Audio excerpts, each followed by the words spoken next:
યજુવેન્દ્રસિંહ જાડેજા, પ્રમુખ કચ્છ જિલ્લા કોંગ્રેસ સમિતિ।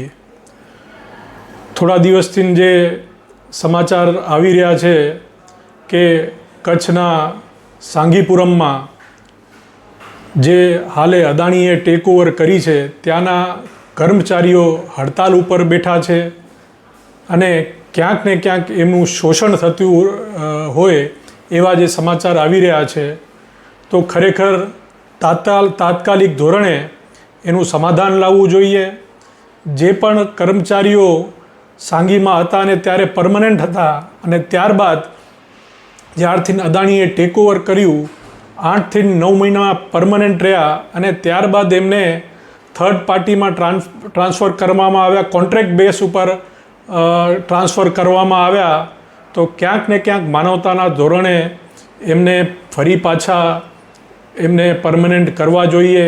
હાલે એમનો કેસ પણ એ કોર્ટમાં ચાલુ છે અને કોર્ટમાં જ્યાં સુધી કેસ ચાલુ હોય ત્યાં સુધી અમારી એવી માંગણી છે કે એ લોકોને